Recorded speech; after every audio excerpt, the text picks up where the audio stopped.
Vamos lá, pessoal, mais uma aula. Vamos começar com uma música? Só que não dá pra tocar o que você não sabe. A gente vai treinando, né?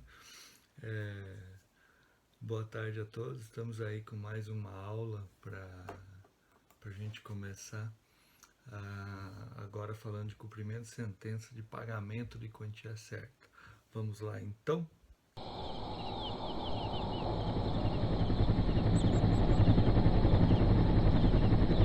É, Começamos aí a aula, você lembra sempre, como eu falei ontem já, o pessoal da manhã já teve essa aula, deu até um probleminha lá no trânsito em julgado, né, Lucinéia? Mas a gente vai começar a falar aqui, vamos tentar entender novamente. E o pessoal da noite, primeira aula aí, tá? Fiquem atentos. Talvez a aula mais importante. E voltando aí as nossas aulas presenciais, talvez a gente tenha que falar sobre ela também, tá? Tá ali na tela o meu e-mail novamente, se alguém tiver alguma dúvida, pode mandar pergunta, estou à disposição. Ok? Então vamos lá. Cumprimento de sentença de obrigação de pagar quantia certa. Artigo 523 do CPC. Engraçado que esse artigo, para quem teve aula comigo algum tempo atrás, ele era o 475J. Era aquele artigo que eu brincava, que falava que era o artigo do Josney 475J. E agora não tem mais essa brincadeira. Mas enfim, ele é o artigo 523 agora e é o artigo talvez mais importante aí pelo menos do cumprimento de sentença, porque é na hora que a gente vai receber uma quantia em dinheiro que nós vamos usá-lo, né? É o momento talvez mais interessante, melhor para o cliente, para o advogado, esse momento de receber o dinheiro. Então nós precisamos saber alguns detalhezinhos que tem nesse artigo, tá? O pagamento de quantia certa, é claro, ele é proveniente de uma condenação em dinheiro. Essa condenação em dinheiro, ela pode ser oriunda de aquelas obrigações de fazer e de entrega que a gente já viu, que por se tornar impossível não ser cumpridas, elas são transformadas em pagamento de quantia certa. Lembre-se ali que a gente tem que fazer a liquidação de sentença, para ter a sentença líquida, ter a sentença certa, líquida, exigível, e a gente cumprir a sentença ali, aí intimando o devedor. Tá? Além disso, pode existir também sentença condenatória já in natura, né? O objeto era o pagamento de quantia certa. Tá? Ela é proveniente de um ato lícito, como está aí na tela, reparação de danos ou indenização, ou cobrança. Então, o ato ilícito vai ter uma reparação de danos, né, indenização, acidente de trânsito, por exemplo, ou uma cobrança, que decorre de um mútuo, uma compra e venda, uma relação de preço e coisa, locação, relação de aluguel, uma prestação de serviço no tocante à remuneração convencionada. Né? E aí, chegando na sentença, o juiz vai proferir a sentença. Vai lá fazer o desenho novamente, né? Lembrando sempre, opa, estou errado aqui, então vamos lá. O juiz profere a sentença e aí eu posso cumprir? Não, depois da sentença ainda eu tenho o recurso. A parte tem 15 dias para recorrer à parte que perdeu, né? Recorreu. Se ela não recorrer, transita em julgado. Se ela recorrer, vai ter visto a outra parte para contra-razões. Depois disso, o processo vai para o Tribunal de Justiça e provavelmente a sentença será recebida no efeito suspensivo e a sentença terá que aguardar para ser cumprida até o trânsito em julgado. Temos algumas exceções, que será o cumprimento provisório de sentença, que a gente vai ver numa outra aula em seguida, que a gente vai ver por que se dá o cumprimento provisório, é uma exceção à regra. Mas tudo, em regra, vai depender do trânsito em julgado. Desse trânsito em julgado, agora o trânsito em julgado vai cumprir a sentença, essa era a ideia do Código antes da reforma. Não digo antes da reforma, teve a reforma do CPC em 2006 e 2005, e a principal ideia é que o cumprimento de sentença fosse automático para qualquer tipo de obrigação. E transitar em julgado já começava a decorrer o prazo para que o devedor pagasse, prazo voluntário. E como tem uma multa ali que a gente já vai ver, o advogado, que o juiz não fazia nada, decorria automaticamente, o advogado tinha que estar esperto, tinha que contar o prazo ali, 15 dias automático, e desse prazo ele já tinha que comunicar ao seu cliente, que senão teria imposição de multa. Havia casos até do cliente, próprio cliente do advogado, processar o advogado porque não avisou dos 10%. Então havia até do STJ uma recomendação que o advogado tinha que informar o seu cliente de forma formal, né, escrita, que o cliente estava ciente que ia ter a multa, senão o advogado poderia responder por isso. Porém, isso mudou em 2011, 2012, com o entendimento do STJ, que deveria haver tanto o requerimento do credor, com o pedido de cumprimento de sentença, que a gente já vai ver. E aí, cumpre? Não, daí tem que ter o mais importante, a intimação do devedor. A intimação do devedor, como que ela se dá, né? Como que ela se dá, a intimação do devedor? Na pessoa do seu advogado. Aqui, nós temos um processo inicial, né? A petição inicial, ela é feita pelo advogado do autor, né? Obviamente, né? Autor. O advogado do autor faz a petição inicial, ela vai até o juiz, e o juiz vai ser citado a outra parte. Vai ser citada a outra parte para querendo contestar. Com essa citação, se a pessoa for contestar, obviamente, né, é o mais certo a fazer, aí a pessoa vai vir com o seu advogado e a partir daí o seu advogado começa a ser intimado de todos os trâmites do processo, inclusive quando chegar no requerimento do credor para intimar o devedor para cumprir a sentença, obviamente que quem vai ser intimado é o advogado do devedor. Correto? Tá, então não esqueçam disso. O advogado do devedor será intimado para o cumprimento de sentença, de pagar quantia certa, também de obrigação de fazer e também de entrega. Tá? Esse é o procedimento. Então não esqueçam aqui. Um detalhezinho, a intimação do devedor aqui, quando eu falei de cumprimento de sentença, e quando eu falei de obrigação de fazer e de obrigação de entrega, eu falei que o juiz que fixa o prazo. Geralmente o juiz pega o que está no contrato, se tem contrato, se não, o juiz fixa o prazo de acordo com a obrigação, de acordo com o tempo necessário que ele entender necessário.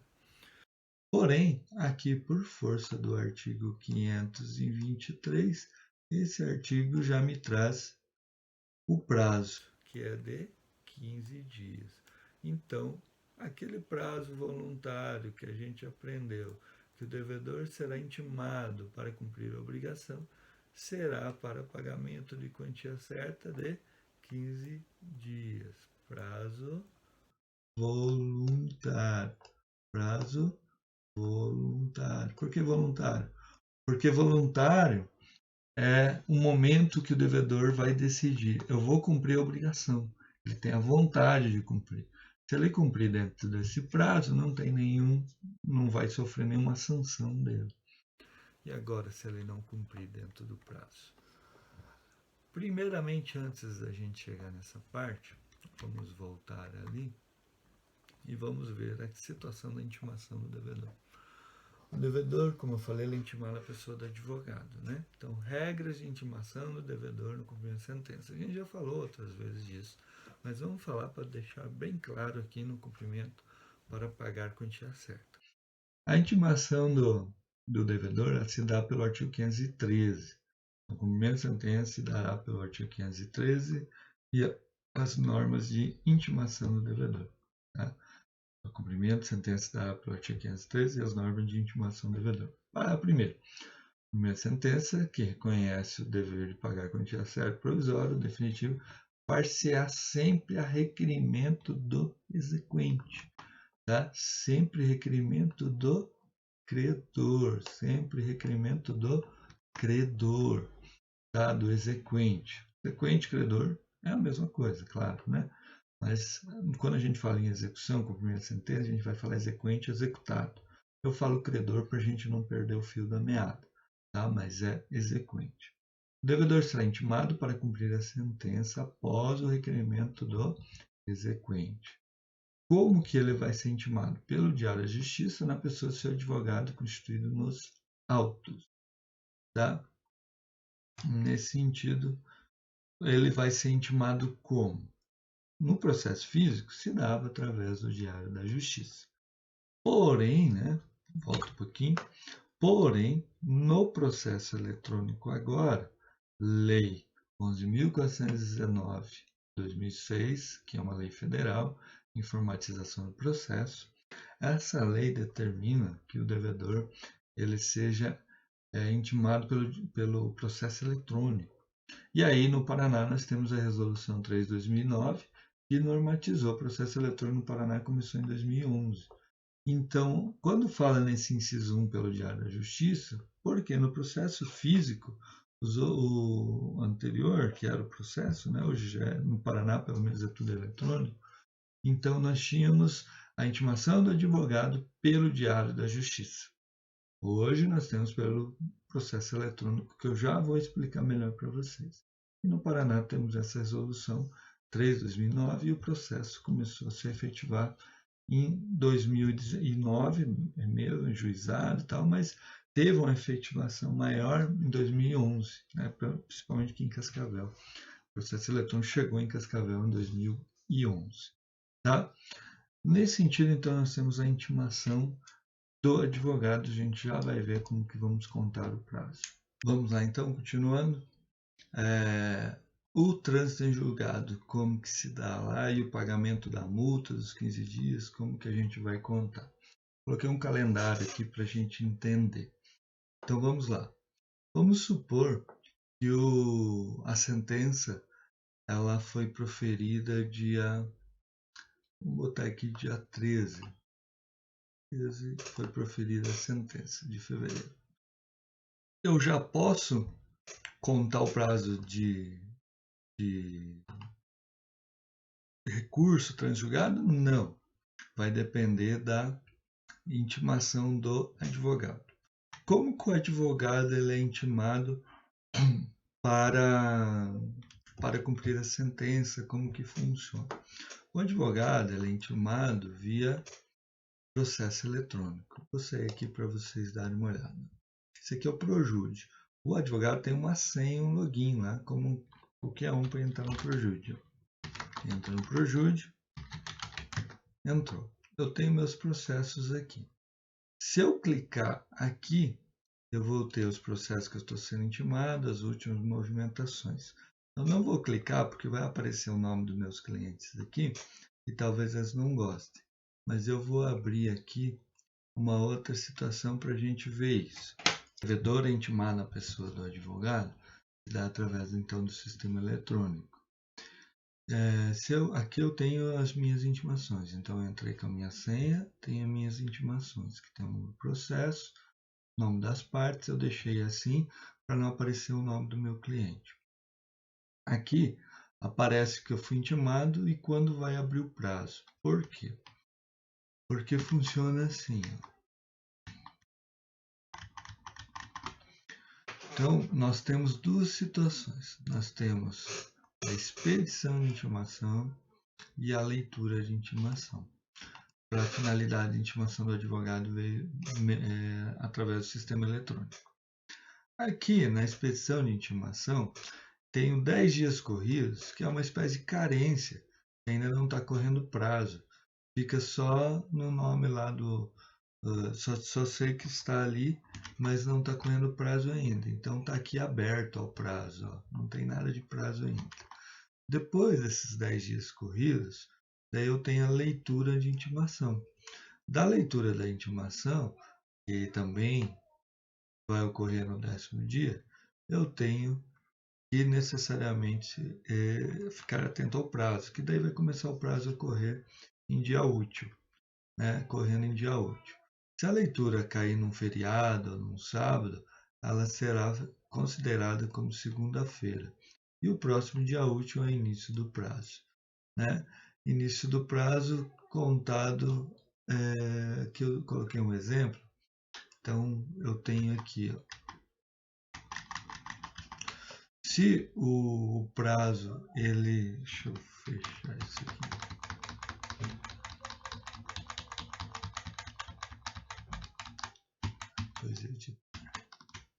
Então, se eu tenho o prazo lá de expedição de intimação, vamos colocar aqui dia 3 a expedição de intimação. Então vai contar 1, 2, 3, 4, 5, 6, 7, 8, 9, 10. Dia 13 é os 10 dias. A leitura de intimação será no dia 14. Se esse dia 14 fosse dia 16, então teria que ser no outro dia. E quando começa o prazo? No próximo dia útil. Como aqui é sábado e aqui é domingo, então começaria o prazo na segunda-feira, para contar os 15 dias para recurso. Tá? Como que eu sei dessa inspeção de intimação, leitura de intimação? Por que é desse jeito? Porque o processo eletrônico determina que seja desse jeito. Como? Eu tenho a legislação aqui. Ó. Lá no início do Projude eu posso clicar na legislação. Então tem a lei federal que normatizou o processo eletrônico e tem a resolução 3 de 2009 que normatizou o processo eletrônico no Paraná. Lembrando, eu já falei, o processo eletrônico no Paraná, ele é desde 2011, principalmente em Cascavel. Né? Desde 2009 em alguns juizados, daí foi gradativamente se instalando em Cascavel em 2011. Né? Então, por essa determinação aqui, no seu artigo 17 da Resolução 3 de 2009, diz assim, ó, que não sendo feita a consulta pelo usuário no prazo de 10 dias, contados da data da disponibilização da decisão, que é a expedição da intimação, considerar-se-á feita a intimação no 10º dia, salvo hipótese do parágrafo 4º, não havendo expediente, forense na data da consulta, considerando feita a intimação no primeiro dia útil. Então, é aquela situação que eu falei para vocês aqui. Então, expede a intimação, conto 10 dias úteis, no próximo a leitura e tem que ser dia útil. Se a leitura fosse dia 15, ela seria considerada dia 17 como efetivada a leitura da intimação. Daí, com a leitura da intimação, inicia o prazo para contar dos prazos estabelecidos no despacho. Né? A gente está falando do despacho que o juiz proferiu, ou da sentença lá que o juiz determinou para cumprimento da decisão. Seguinte, então houve a sentença, né? Houve a sentença, houve o trânsito em julgado, houve o requerimento do credor e houve a intimação do devedor. Essa intimação do devedor e esse trânsito julgado se dá com a intimação do advogado, como eu já falei. Né? Então, vamos contar um prazo lá para ver como que funciona. Tá? O prazo aqui, ó. Deixa eu apagar aqui. Então, vamos pensar que a expedição de intimação foi dia 4. Expedição de intimação, dia 4. Expedição de intimação, dia 4. Vou contar. 1, 2, 3, 4, 5, 6, 7, 8, 9, 10. Dia 15 será a leitura da intimação. Só que a leitura da intimação caiu num sábado. Aí ela não pode ser considerada no sábado por força lá do artigo. Ela vai ser considerada dia 17, que vai ser considerada a leitura da intimação. No dia 18, iniciará o prazo. no dia 18, iniciará o prazo. Oh, meu Deus do céu. Sofrendo aqui. Iniciará o prazo.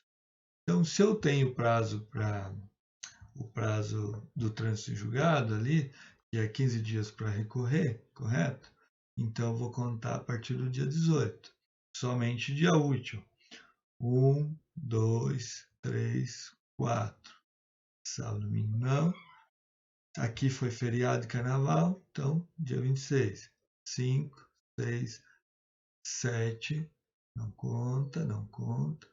8, 9, 10, 11, 12, 13, 13 não, que é sábado. 13, 14, 15. Dia 11 é o último dia para recorrer. E aí que dá o problema do trânsito em julgado. Quando que é o trânsito em julgado? Eu posso falar que é dia 11, posso falar que é dia 12, né? Essa situação que deu um probleminha lá, não um probleminha, a gente ficou refletindo e discutindo na turma da manhã, né? Dia 11 é o trânsito em julgado, dia 12. Então, o trânsito em julgado é aquele período de tempo que eu tenho para recorrer. Se eu não recorrer, transito em julgado. Ok?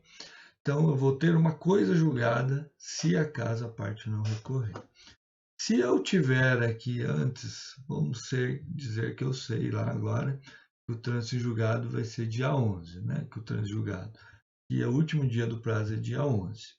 Então, se eu tiver no dia 7 aqui, e eu perguntar para a pessoa assim, quando é a data do dia do trânsito em julgado? O que a parte vai me responder? Ela vai me responder que no dia 11. Por quê? Se eu não recorrer no dia 11, transito em julgado. Se eu recorrer no dia 11, impede o trânsito em julgado. Então, o trânsito em julgado, na verdade, é a meia-noite do dia 11 para o dia 12. Então, às 23 horas, 59 minutos, 59 segundos, eu tenho para recorrer. Não recorreu, transita em julgado. Só que quando foi o trânsito em julgado? Ocorreu à meia-noite. Ocorreu às 23, 59, 59 segundos. Então eu vou dizer que o trânsito em julgado é o último dia, se eu falar em dia, né, do trânsito em julgado, é o último dia para recorrer. Porque se recorrer não tem trânsito em julgado. E se não recorrer, tem o trânsito em julgado. Mas não é no dia 18 que eu vou falar que trânsito em julgado. Dia 18 eu vou ter uma coisa julgada. Vou ter uma coisa julgada.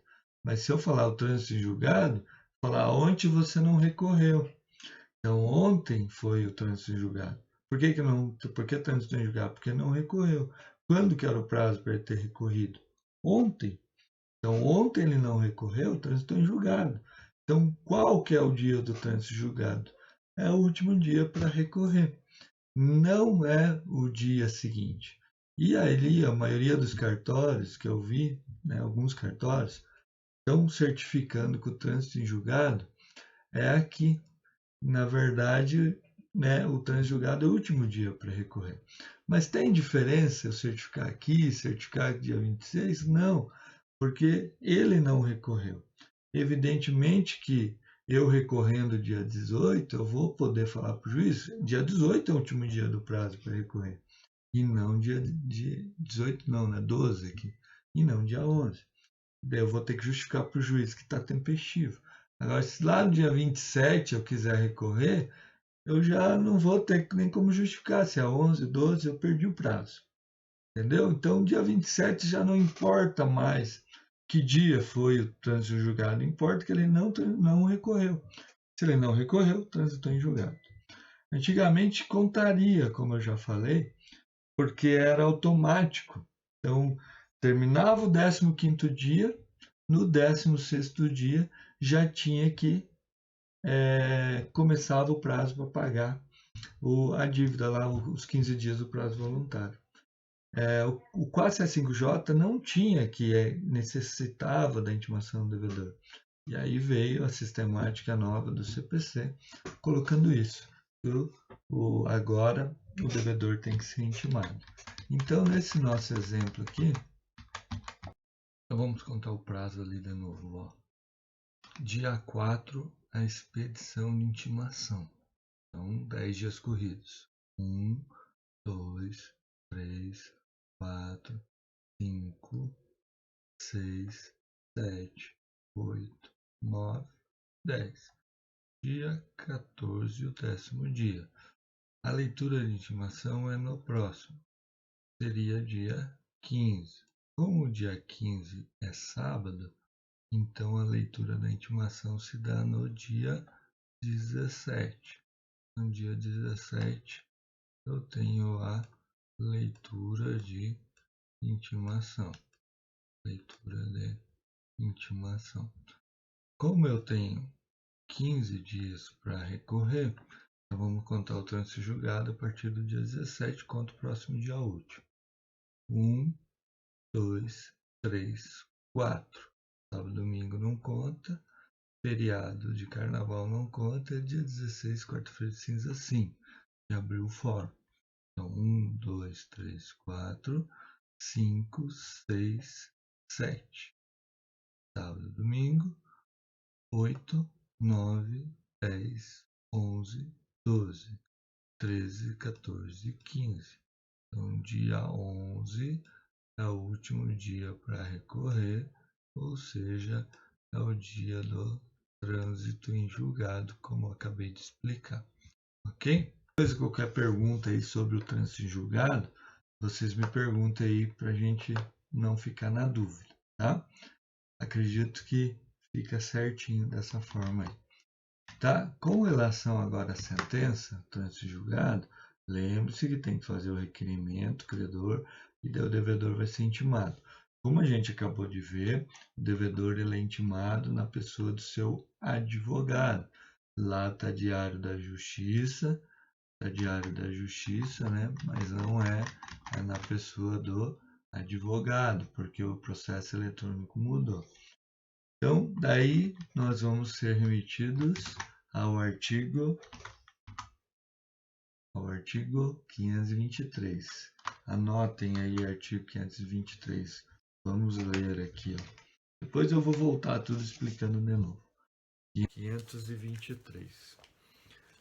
No caso de condenação em quantia certa ou já fixada em liquidação, e no caso de decisão sobre parcela incontrovérsia, o cumprimento definitivo de sentença far-se-á requerimento do exequente, sendo executado intimado para pagarem o débito no prazo de 15 dias, acrescido de custas se houver. 15 dias já está no artigo, como a gente já até viu antes. Para primeiro, não ocorrendo pagamento voluntário no prazo do CAPT, os 15 dias, prazo voluntário, o débito será acrescido de multa de 10% e também de honorários de advogados de 10%. Tá? E como que eu conto esse prazo lá? Então, como transitou em julgado dia 10 de março, óbvio que não vai acontecer automático. Então, o próximo passo aqui é intimar o devedor não, né? Intimar as partes, principalmente o credor, para dizer o que ele quer depois do trânsito julgado. Aí o juiz vai dar um prazo para ele. Se o juiz ficar no silêncio e não der prazo, o prazo é de 5 dias.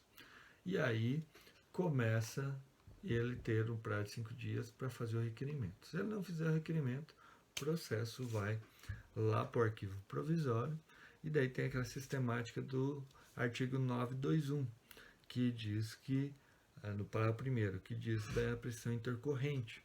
A pressão intercorrente vai ocorrer se ficar um ano parado, começa 5 anos, que é do artigo 206 do Código Civil, os 5 anos de prescrição. Tá? Então, aí acaba, não tem mais o que fazer. Senão, ele pode desarquivar, pode fazer o que quiser. Mas, havendo requerimento, próximo passo, o devedor vai ser intimado na pessoa do seu advogado. E aí, o devedor vai ter o prazo de 15 dias para do artigo 523 para pagar sem a multa. Vamos continuar no nosso exemplo aqui. Então, vamos supor que aqui, dia 16, houve o requerimento, no dia 18 houve o despacho do juiz, não é tão rápido assim, né? Mas vai acontecer isso. Havendo requerimento, o juiz vai intimar o advogado do devedor. Intimou, expedição, intimação, depois intimação. 10 dias corrido. 1, 2, 3, 4, 5, 6, 7, 8, 9, 10. Dia 30, a leitura. Daí começa 15 dias. 1, 2, 3, 4, 5, 6, 7. E feriado de Páscoa, provavelmente dia 9 vai ser feriado, né? Então, 7, 8, 9, 10, 11, 12, 13, 14. Ah, não é feriado, 14, 15.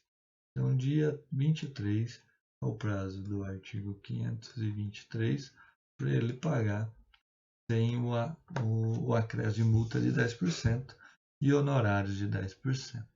Então, no dia 24 já tem a multa, no dia 23 ainda não tem a multa. Tá? Isso ocorre na expedição e leitura. Se eu for pedindo uma prova, não vou sacanear, né? Claro.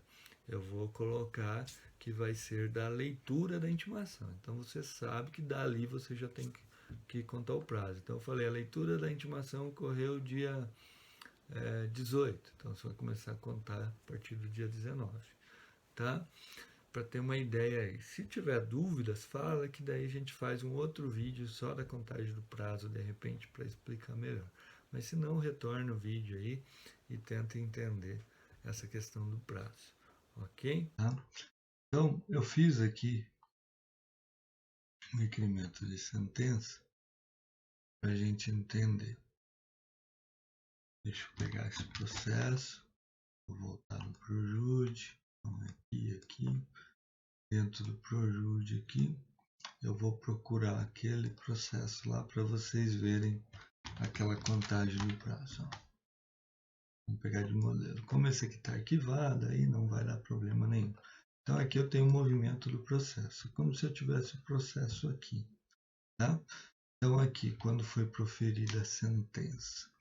No juizado, eu tenho o juiz leigo, então profere sentença, é o projeto de sentença, depois o juiz togado homologa. Aí está a sentença aqui condenatória, vou mostrar para vocês. Vou mostrar o dispositivo que é o que nos interessa. Pedido formulado, tá? Condenando o reclamado a restituição dos valores indevidamente descontados nos percentuais de R$8.000, corrigidos pela IGPN, INPC e IGPDI, média, né? Acrescidos de juros de 1% ao mês a partir da data do desconto de cada parcela. É que são várias parcelinhas que ele condenou a ele me devolver. Mas enfim, aqui então, então eu tenho o processo. Aqui houve a sentença. Aqui houve a expedição de intimação. Olha como que acontece. O advogado deles foi pedir a intimação, né? E eu também, aqui a Daiane que pediu, mas eu fui intimado e o advogado deles. Expedição de intimação.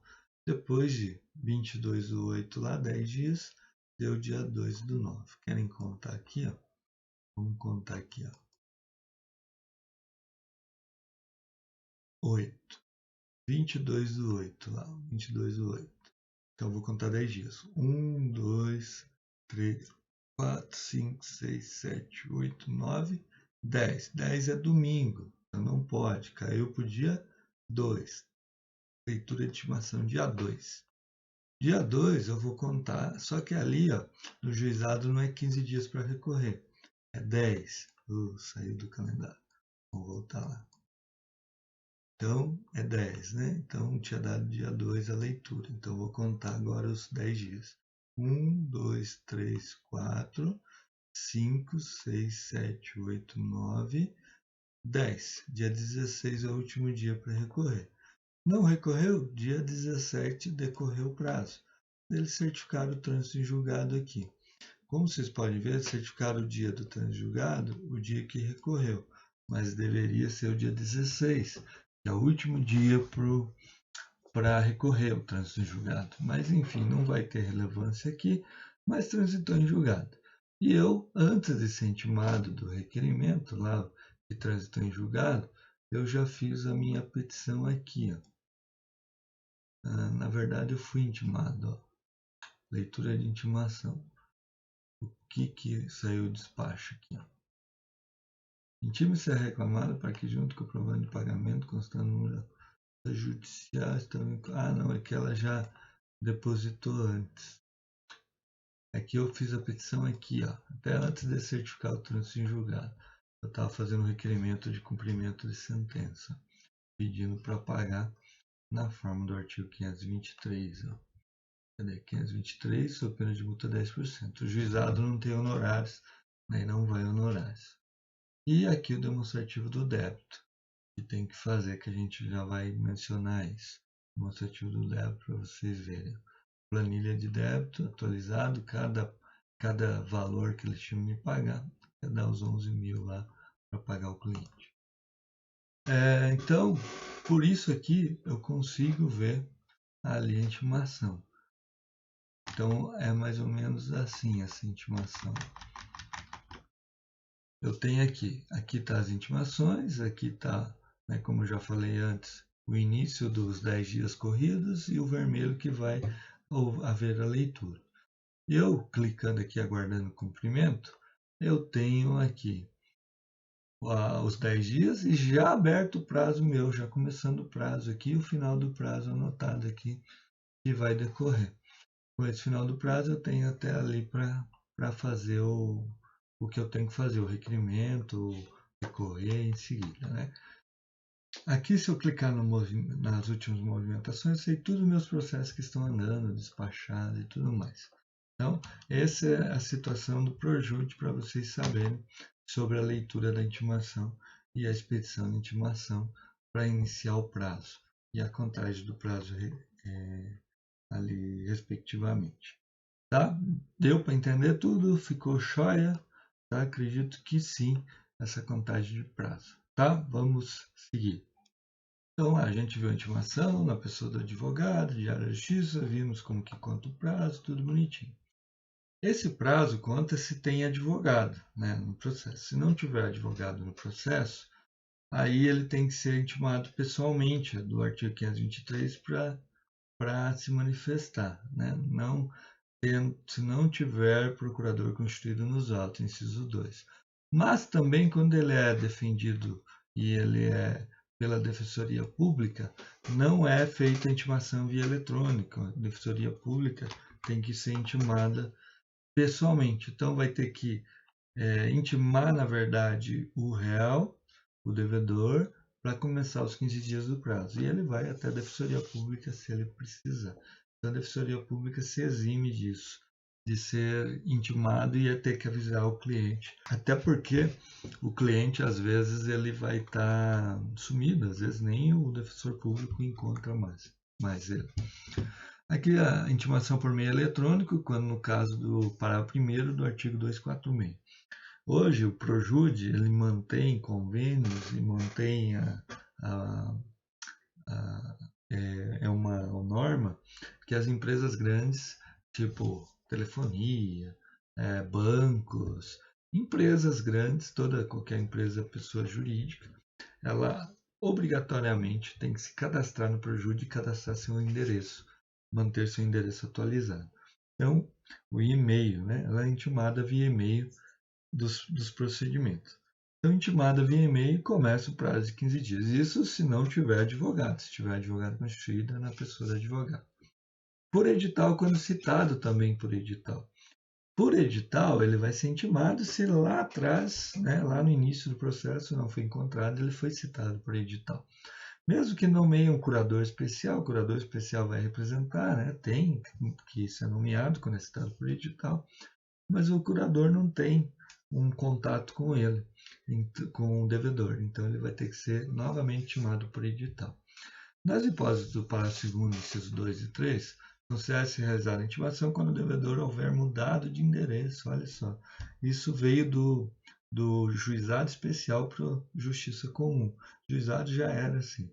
Então, se eu ser citado num endereço e durante o processo sair daquele endereço, perder e tirar advogado, desentender com o advogado renunciar, ou eu pedir para o advogado sair, eu tenho que ser intimado pessoalmente. Mas se eu mudar de endereço, vai haver presunção que eu fui intimado no mesmo endereço. Então é uma penalidade de mudar endereço para tentar fugir ali, não mostrar onde que ele está.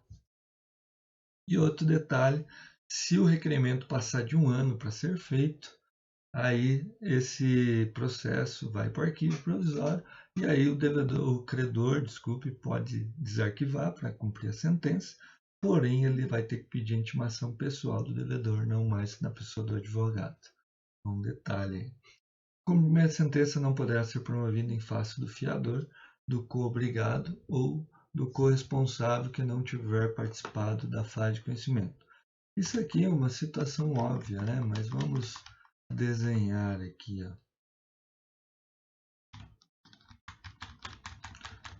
O que está falando ali? Então é assim, se eu tenho o A e o B no processo, quando eu tiver a sentença final, a sentença ela vai ser,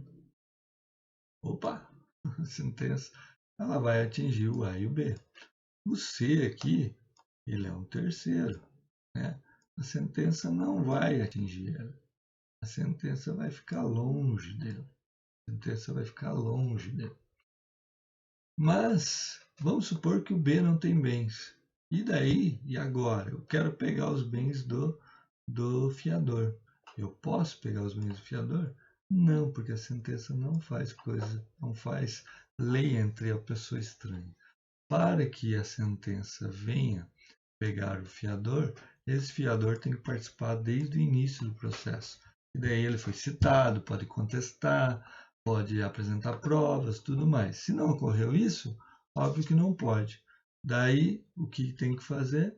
Uma nova ação, começar do zero contra o fiador, começar do zero contra ele. Não tem o que fazer. Tá? É o que fala esse artigo aqui. Primeira sentença não poderá ser promovida em fase fiador do coobrigado ou corresponsável que não tiver participado da fase de conhecimento. Tá? Então, ó, situação lógica também. Então, vamos lá. Cumprimento de sentença, obrigação de pagar quantia certa, condenação prévia em quantia certa, quantia fixada em liquidação, decisão sobre parcela em controvérsia. Condenação prévia em quantia certa é a condenação normal do processo de conhecimento e aí se dá o início do trânsito depois do trânsito julgado, cumprimento de sentença. Quantia já fixada em liquidação pode ser obrigação de fazer, obrigação de entrega, convertida em obrigação agora de quantia certa, por o requerimento do credor ou porque a obrigação se tornou impossível, e também sentença penal ou arbitral, às vezes que não tem um valor fixado e eu vou trazer do crime possível para executar, como eu falei lá nos títulos executivos judiciais. Então, também vai ocorrer primeiro a liquidação, depois vai ocorrer o cumprimento de sentença que a gente está vendo aqui. E decisão sobre parcela em controvérsia. Aí venho aqui, ó, por exemplo, a sentença ela era de R$10.000. O requerimento do credor foi de 20. O devedor fala, peraí, tem 10 mil a mais aí. Só que esse valor incontroverso aqui é incontroverso, ou seja, eles não discutem. Ele concorda que deve 10 mil. Então, os 10 mil ele tem que depositar para o credor. E aí, como falta 1.000, ele vai discutir. Se depois ele for condenado, aí ele vai ter que pagar 10% sobre 10 mil e 10% de honorário sobre 10 mil. Aí é uma penalidade, né? Às vezes pode estar discutindo uma besteira, né? E só para ganhar tempo, alguma coisa. Então tem essa condenação no que ele perder também. Tá? Então essa sistemática aqui da parcela em controvérsia. Aqui a gente já viu, já lemos o artigo 523, a multa 10%, honorários 10%. Requerimento do cumprimento de sentença. Artigo 524, então. O requerimento que dá início ao cumprimento de sentença deve ser instruído com demonstrativo discriminado do débito. Daí vem tudo uma petição inicial, nome completo, número do CPF, tal, e etc. É uma petição inicial, 319. O índice de correção monetária, juros, termo inicial, periodicidade, especificação dos eventuais descontos, indicação dos bens passíveis de penhora. Então, nós vamos fazer aquele pedido que eu fiz aqui, ó. Então, o requerimento, eu vou qualificar toda a parte, qualificar todo o executado. Estou falando da condenação, o que aconteceu, condenou em pagar os R$8.000. Estou colocando cópia da sentença. Estou colocando aqui os valores, porque cada valor teve uma data, ó. Então, eu corrigi e fui colocando ali os valores, até dar o valor lá dos 11.000. Tá? Os descontos, aqui outro valor que teve. E aí, claro, eu vou dizer aqui como que foi o cumprimento, como que foi a correção, INPC, GPDI, que valor eu cheguei. E depois pedir aqui a intimação do devedor, né, para que ele pague no prazo de 15 dias. Requer a intimação da executada para que pague em 15 dias sob pena de multa 10% e honorários de 10%. Caso a executada não pague, não efetue o pagamento 15 dias, daí eu já quero a penhora no Bacen, que a gente vai aprender, e no Renajude. Tá? Poderia indicar aqui um imóvel, poderia aqui indicar um veículo, mas como é uma empresa grande, provavelmente o Bacen vai ter, né? Então já fui para o Bacen, não precisei indicar um bem para penhorar. Igual fala no 524 aqui, eu pulei tudo. 524 aqui. Então, requerimento, o nome completo, índices de correção, termo inicial, especificação de eventuais descontos e a prova, certo? Esse requerimento eu acredito que é tranquilo, tá? E defesa do devedor, a gente não vai ter uma aula agora de defesa do devedor, mas mais para frente a gente vai ter. Executado no prazo de 15 dias, a contar da intimação, para pagar a dívida, poderá se defender mediante impugnação 15 dias, cuja propositura independe de segurança do juízo e que, em regra, não tem efeito suspensivo sobre o curso do cumprimento de sentença. Né? Vejo, então, que aqui no nosso calendário, para a gente entender, eu pulei no nosso calendário, o último dia seria dia 23, então, para impugnar, ele começaria aqui já no dia 24, só dia útil também. 1, 2, 3, 4, 5, feriado, 6, 7, 8, 9, 10, 11, 12, 13, 14, 15. Eu contei o 2 de novo, vamos contar de novo. 1, 2, 3, 4, 5, 6, 7, 8, 9, 10, 11, 12, 13, 14, 15. Então, dia 15 é o prazo do 525 para impugnar o cumprimento de sentença, que a gente vai ter uma aula só dessa impugnação, ok? Só dessa impugnação aqui. Então, defesa do devedor é impugnação ou cumprimento de sentença, que a gente vai aprender já já numa outra aula. O devedor pode cumprir a sentença? Pode. Por quê? Senão vai gerar multa, vai gerar juros, vai gerar vai ficar um ano no arquivo, vai ter acréscimo de juros de 1% ao mês. E para o devedor é ruim isso. Então, mesmo que não haja requerimento do credor, ele pode se antecipar e fazer o pedido ele mesmo de pagamento. Antes de ser intimado para cumprimento da sentença, executado para evitar multa legal e honorários, pode tomar iniciativa em comparecer em juízo e oferecer em pagamento o valor que entender devido, apresentando memória discriminada do cálculo, liberando-se assim da obrigação. Feito o depósito, o exequente será intimado para se manifestar em 5 dias, podendo impugnar o valor depositado, sem prejuízo do levantamento da parcela em controvérsia que ele já concordar. Aqui eu tenho um gráfico do cumprimento de sentença. Ó. Sentença condenatória, o pagamento de quantia. Daí, se tem liquidação, faz a liquidação. Se não tem, já cumpre. Vamos seguir pelo primeiro requerimento aqui. Requerimento do exequente, 524, que a gente viu. Intimação do executado para entregar em 15 dias. Requerimento do exequente, intimação do devedor. Devedor não paga em 15 dias, multa de 10% e 10% de honorários. Devedor paga, extinção. Devedor faz pagamento parcial, 10% sobre o que ele não pagou. E segue penhora e prosseguimento dos atos expropriatórios que a gente vai ver.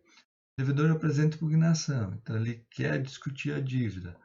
Daí tem efeito ou não tem efeito suspensivo. Isso aqui eu não falei para vocês ali da impugnação, que a gente vai ver na aula da impugnação, tá? Então agora deixa isso de ladinho um pouquinho. Regente, impugnação, expedição de mandado de penhor. Tá? A gente vai ver da impugnação, essa parte aqui nas próximas aulas aí. Mas só desse lado aqui, cumprimento, pagou, não pagou, tem multa e extinção.